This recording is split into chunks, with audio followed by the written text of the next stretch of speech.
सचिन पायलट जी, हमारे पूर्व अध्यक्ष सम्माननीय डॉक्टर चंद्रभान जी,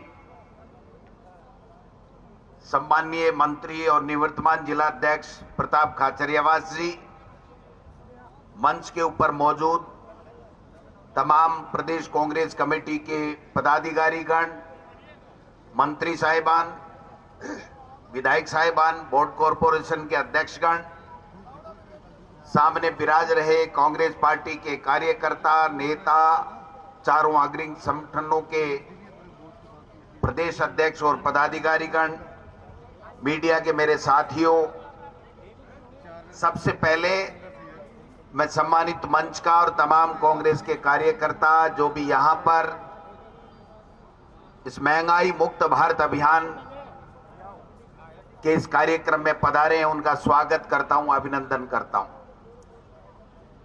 मित्रों, मोहन प्रकाश जी के, सचिन पायलट जी के, प्रताप जी के या तमाम जितने भी नेता यहां से बोले हैं, उनके बोलने के बाद में मैं कोई ज्यादा औपचारिकता निभाऊं या लंबा भाषण दूं, ये प्रासंगिक नहीं है।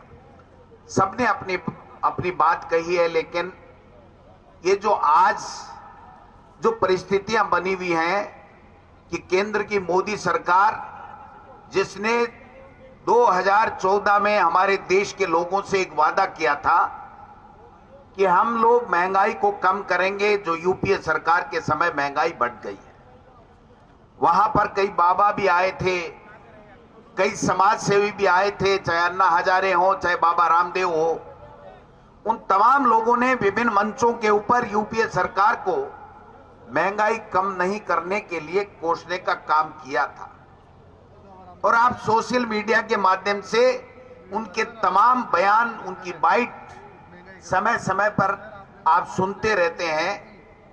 किसी ने कहा था कि मोदी जी को केंद्र में सत्ता में देश में प्रधानमंत्री के रूप में जिताइए, 35 रुपए किलो डीजल, 35 रुपए लीटर डीजल हो जाएगा। किसी ने कहा था 50 रुपए पेट्रोल हो जाएगा, खाद्य वस्तुएं सस्ती हो जाएंगी, कपड़ा, छत, मकान, सीमेंट, लोहा, ये सारी चीजें कम होंगी और इस महंगाई कम होने के कारण से देश में खुशहाली आएगी, गरीब आराम से 2 वक्त की रोटी खा सकेगा, उसको छत मिलेगी। लेकिन हुआ क्या? 5 साल में कोई हिसाब नहीं, 70 साल का हिसाब मांगने वाले लोगों ने दिया। सेना के शौर्य के पीछे छुप करके दोबारा सत्ता में आ गए और सत्ता में आने के बाद में, एक तरीके से दोबारा आने के बाद में, उन्होंने जनता के मुद्दों से मुंह मोड़ने का काम इस एनडीए सरकार ने कर लिया।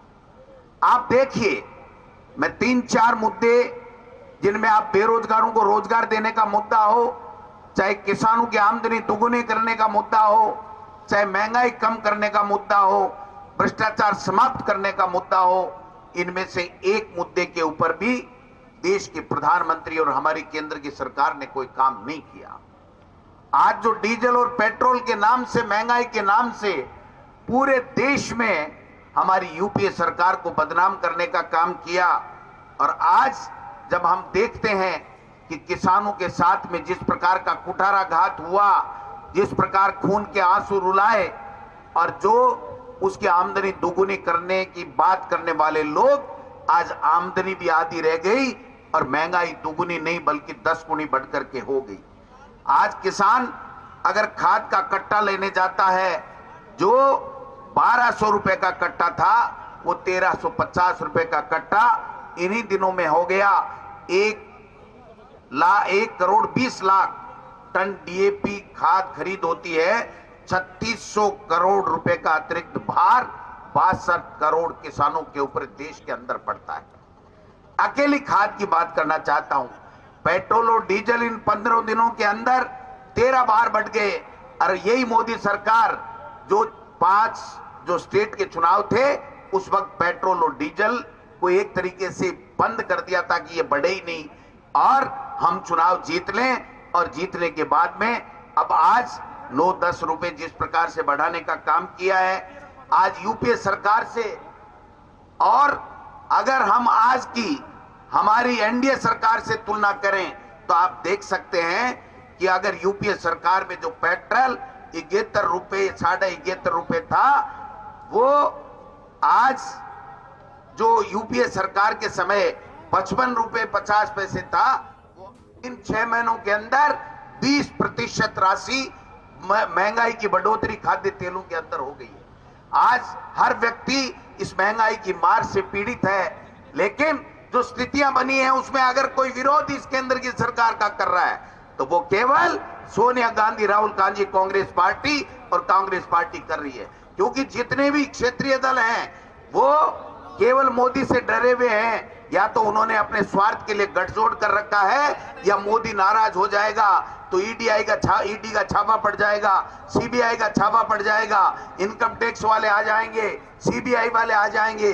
उससे डर करके कोई भी देश में जहां भी क्षेत्रीय दलों की सरकार है, कांग्रेस के अलावा, आप देख सकते हो कि कुछ भी महंगाई के खिलाफ या मोदी सरकार के खिलाफ नहीं बोल रहे। ये इसलिए आज जो स्थितियां बनी है उसमें कांग्रेस के कार्यकर्ताओं का ज्यादा जिम्मेदारी बन गई है। आप समझ सकते हैं कि जो स्थितियां बनी हुई है, जो भी नेता मोदी सरकार के खिलाफ बोलता है या मोदी के सरकार के खिलाफ बोलता है, उसके यहाँ इनकम टैक्स आ जाता है, ईडी आ जाती है, सीबीआई आ जाती है।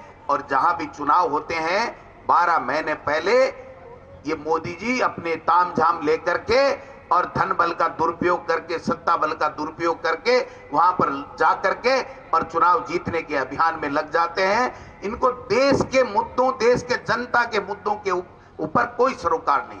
आज राजस्थान में आप देख लीजिए, जितने इस भारतीय जनता पार्टी के इकाई ने, यहाँ की प्रदेश की इकाई ने, जितने हमारी सरकार के खिलाफ किसी भी मुद्दे को लेकर के धरने नहीं किए, उससे ज्यादा जनता के मुद्दों के ऊपर केंद्र की इस नाकामी सरकार के खिलाफ कांग्रेस के कार्यकर्ताओं, नेताओं ने हमने धरने और प्रदर्शन किए हैं।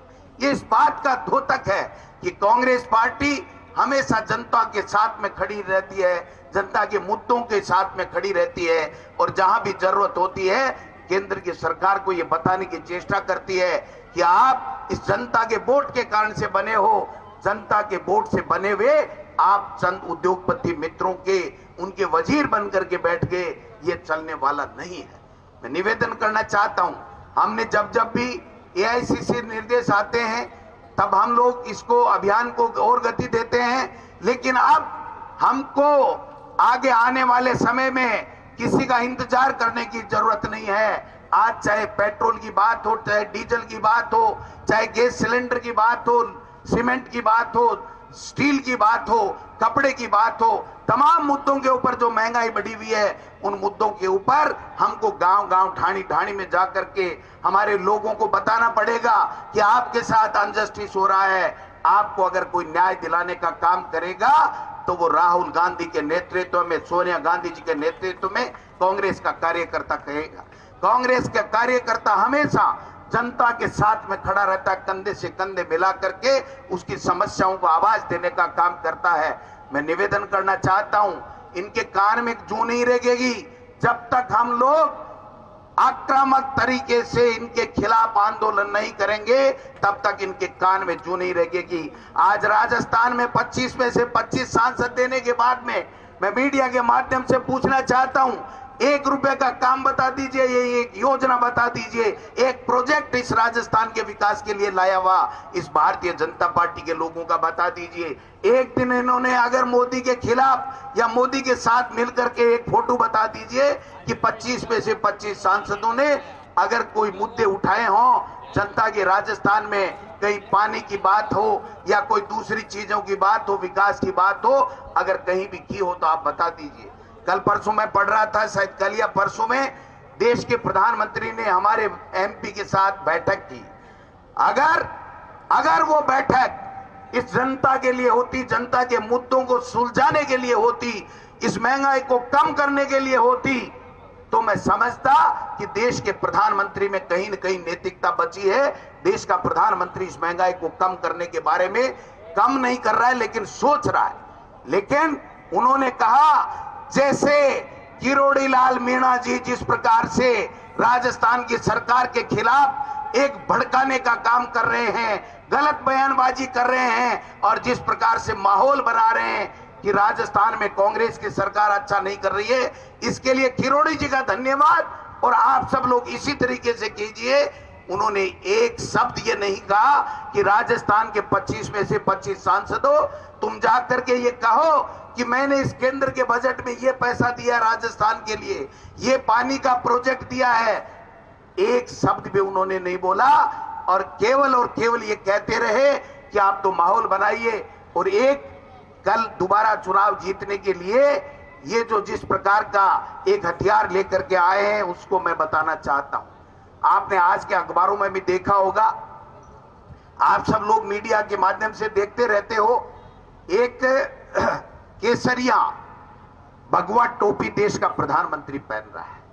देश का प्रधानमंत्री टोपी पहन के कह रहा है ये सारे के सारे लोग इस प्रकार की टोपी पहन लीजिए, इस हिंदुस्तान का उद्धार हो जाएगा, महंगाई कम हो जाएगी, बेरोजगारों को रोजगार मिल जाएगा और देश में विकास की गंगा बह जाएगी। इससे बड़ी शर्म की बात कोई देश में हो नहीं सकती कि इस प्रकार का देश का प्रधानमंत्री इस प्रकार के नोटंकी ला करके धर्म के आधार के ऊपर भाई को भाई के बांटने की साजिश रच रहा है। ये दंगे करवाने वाले लोग हैं। ये अब भगवा टोपी पहन करके भगवा को अपने आप का ब्रांड एम्बेसडर बता करके हिंदू और मुस्लिम सिख ईसाई के बीच में खाई पैदा करने की साजिश से रच रहे हैं। इसलिए हमको सावधान रहना पड़ेगा, जनता को उसको मुद्दों के बारे में बताना पड़ेगा कि ये मुद्दा नहीं है कि टोपी कौन किस कलर की पहने। मुद्दा ये है मोदी जी कि देश का गरीब आत्महत्याएं कर रहा है, उसके पास में 2 वक्त की खाने के लिए रोटी नहीं है, उसके लिए रहने के लिए छत नहीं है। ये मुद्दे हैं देश के प्रधानमंत्री जी। बेरोजगार, अभी सचिन पायलट जी ने कहा कि सेना में भर्ती नहीं हो रही है। आप बताइए रेलवे में भर्ती हो रही है क्या? सेना में भी नहीं हो रही है, रेलवे में भर्ती नहीं हो रही है, बैंकों में भर्ती नहीं हो रही है, एसएससी की एग्जाम नहीं हो रही है। आप देखिए केंद्र की जितने भी विभाग हैं उनमें एक में बेरोजगारों को रोजगार देने का कोई काम नहीं कर रहे हैं। किसान की आमदनी आधी कर दी, किसान के ऊपर बोझ लादने का काम कर रहे हैं। दवाई जो हमारी सरकार तो दवाई फ्री दे रही है और इन्होंने 1 अप्रैल से जो 800 दवाइयां हैं उनके ऊपर 10.76% टैक्स बढ़ा करके 10,000 करोड़ का भार इस राजस्थान के ऊपर, हिंदुस्तान के ऊपर बढ़ाने का काम इन्होंने अपने हाथ में लिया है। इनको महंगाई कम करनी चाहिए। एक तरफ हम मुख्यमंत्री चिरंजीव योजना ला करके उसमें 10 लाख रुपए तक पूरे परिवार को फ्री इलाज की बात कर रहे हैं, 5 लाख रुपए एक्सीडेंट में अगर कोई मौत होगी उसके लिए बात कर रहे हैं, और एक तरफ दवाइयों के ऊपर जो राजस्थान की सरकार फ्री दे रही है उस पे भी पूरे देश में दवाइयों पे टैक्स बढ़ाने का काम कर रहे हैं। मैं निवेदन करना चाहता हूं, चाहे पीएफ खाते के टैक्स की बात हो, चाहे आधार बैंक लिंक करने की बात हो, कार खरीदना तो दूभर हो गया और टीवी, एसी, फ्रिज जो आम आवश्यकता की वस्तुएं हैं उनके भी भाव बढ़ा करके आसमान पे पहुंचा दिए हैं।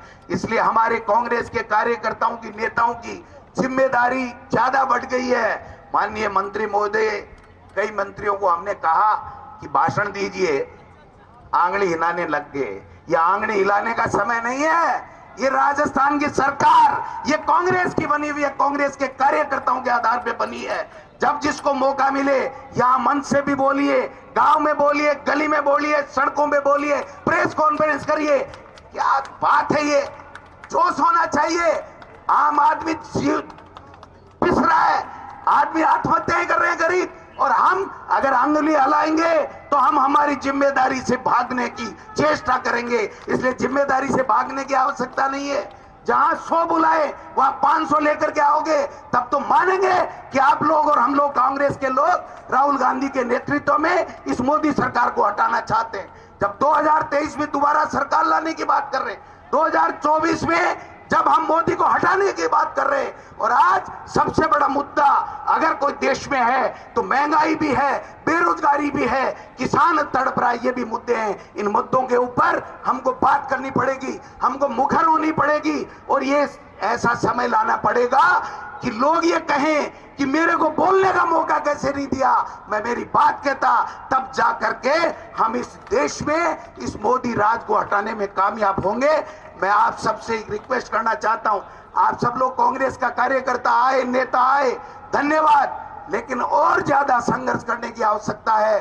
गांव ढाणी में, गली में, वार्ड में, मोहल्ले में जाकर के अगर हम जहां भी जाएं, अगर इस महंगाई को हटाने के लिए महंगाई मुक्त भारत अभियान के तहत हमको सबको बोलना पड़ेगा, अपनी बात रखनी पड़ेगी और हमको मुखर होकर के इस मोदी सरकार के, कोई टैक्स वेक्स का छापा नहीं पड़ रहा है, कोई मोदी सब पे छापा नहीं डाल रहा है, चिंता करने की जरूरत नहीं है। मैं बोलता हूं आरएसएस के खिलाफ, बोलता रहूंगा।